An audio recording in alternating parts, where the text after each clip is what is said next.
நம்முடைய உணவில் அன்றாடம் காலையில் ஏதாவது ஒரு சிறுதானியம். மதிய உணவை எடுத்துக்கிட்டோன்னா நிறைய காய்கறிகளில் விதவிதமாக இருக்கும். நல்ல சாலடாக எடுத்துக்குவோம், கீரை நிறைய எடுத்துக்கொள்வோம், கூட்டு எடுத்துக்கொள்வோம். புலால் சாப்பிடும்போது மீன்களுக்கு முதலிடம் கொடுப்போம். மீன்கள் இல்லைன்னா அடுத்து மட்டன் எடுத்துக்கொள்வோம். இல்லைன்னா நல்ல கருப்பு கோழி மாதிரி, கடக்நாத் கோழி மாதிரியான கோழி துண்டுகளை வச்சுக்கொள்வோம். இவை தான் மெதுவாக இருக்கணும். சோத்தை நிறைய விட பிரியாணி சாப்பிட்டுட்டு அதில் ஒரே ஒரு ஒல்லியாக நோஞ்சான் லெக் பீஸ் வைக்கிறதுல பிரயோஜனம் இல்லை. நல்ல புலால் எடுத்துக்கொண்டு சோறு கம்மியாக இருக்கணும், குஸ்கா கொஞ்சோடு தான் இருக்கணும், புலால் நிறையா இருக்கணும். காய்கறி நிறையா இருக்கும்போது கீரை நிறையா இருக்கணும். தட்டில் பரிமாறப்படுவது கீரை தான் நிறையா இருக்கணும்.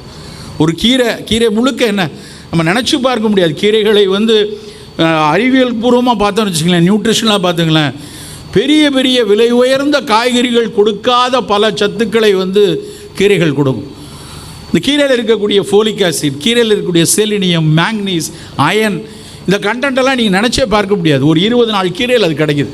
இப்போ நம்ம ஏன் தினம் ஒரு கீரை, ஏதோ ஒரு பசலைக்கீரையோ, ஏதோ ஒரு முருங்கைக்கீரையோ, அகத்திக்கீரையோ, சிறுகீரையோ, எத்தனை கீரை இருக்குது, பொன்னாங்கண்ணியோ, அப்படியான கீரை நமக்கு ஒரு பிரதானமான உணவாக இருக்கணும். கூட்டு, பயிறு. இந்தியாவுடைய பெரிய பிரச்சனையே நம்மக்கிட்ட புரதச்சத்து ரொம்ப குறைவாக இருக்குது.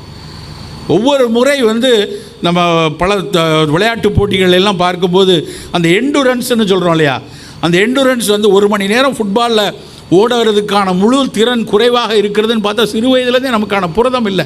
நம்மளுடைய ஜெனட்டிக் மேக்கப்பும் குறைவாக தான் இருக்குது, இல்லைன்னு சொல்லலை. ஆனால் அடிப்படையில் நம்ம சாப்பிடக்கூடிய புரதம் பத்தாது. பல பேர் வெஜிடேரியன்னு சொல்கிறவங்க பூரா சோற்றேரியனாக தான் இருக்கும்.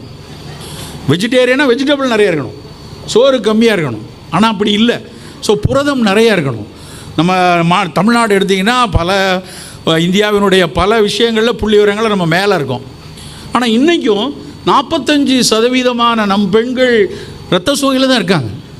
இந்தியா முழுக்க அப்படி தான். ஆனால் நம்ம மேலே அப்படி வந்துட்டுருக்கோம் இல்லையா. அப்போ நம்மளும் ஒரு 30-25 குறைச்சிருக்கணுமே. எங்கே தப்பு நடக்குது?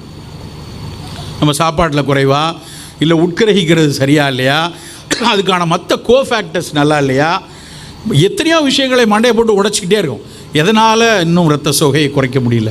ஏன்னா அந்த இரத்த சோகைங்கிற ஒரு விஷயத்தை நாம் சரி பண்ணால் அந்த பெண்ணுக்கான பல நோய்கள் பின்னாடி வர்றதை நம்ம தடுத்துட முடியும். பல பெண்களுக்கு இங்கே இருக்கீங்க, எத்தனை பேருக்கு நம்முடைய இரத்த அனிமியா அளவு இல்லை, நமக்கான ஹீமோகுளோபின் 12க்கு மேலே இருக்குதுன்னு சொல்ல முடியும்? நிறைய பேர் ஒரு மைல்டு அனிமியாவில் தான் இருப்பாங்க.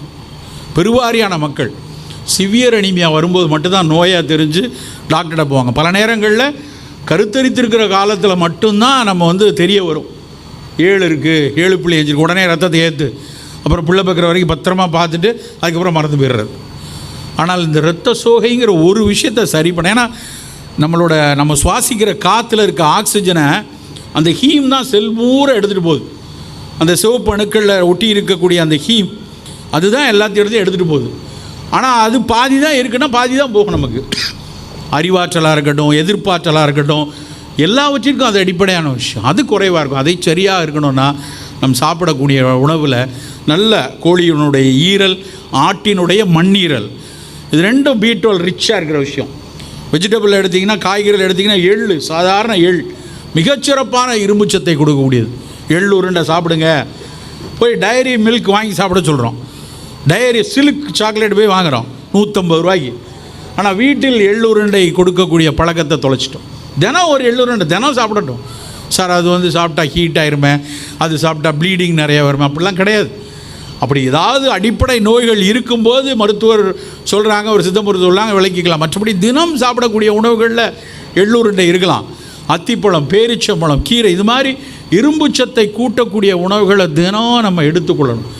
புரதச்சத்து நல்லா இருக்கா? நம்ம சாப்பிட்ட, நீ காலையிலேருந்து சாப்பிட்டோமே, சுண்டல் சாப்பிட்டோமா, நம்மளுடைய புரோட்டீன் சாப்பிட்ட உணவுகளில் புரோட்டீன் எந்த அளவுக்கு, புலால் எடுத்துருக்கிறோமா, முட்டை எடுத்துருக்கிறோமா, தினம் யோசிக்க வேண்டிய விஷயம்.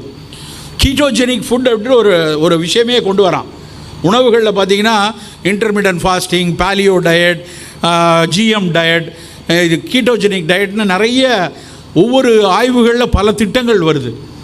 எல்லாமே ஒரு விஷயத்தில் நல்லது. அதில் ஒன்று கீட்டோஜெனிக் டயட்டுங்கிறது புரதம் நிறையா, பிரதானமாக புரதம். ஆனால் நம்மளுடைய தமிழ் உணவுகளில் பிரதானமாக கார்போஹைட்ரேட் தான் இருக்குது. கொஞ்சம் மாறணும், கொஞ்சம் புரதச்சத்து நிறைய இருக்கிற உணவை கொண்டு வரணும். அதுக்கு நம் தேர்வில் ஒரு உணவுலையும் இதில் புரதம் இருக்கா. இந்த பேஸ்ட்டில் உப்பு இருக்கான்னு அட்வர்டைஸ் பண்ணுறோம், அதை பார்க்குறோம். நம்ம சாப்பாட்டில் புரதம் இருக்கான்னு நம்ம யோசிக்கிறது இல்லை, போடுறத சாப்பிட்டு போட்டு போகிறோம்.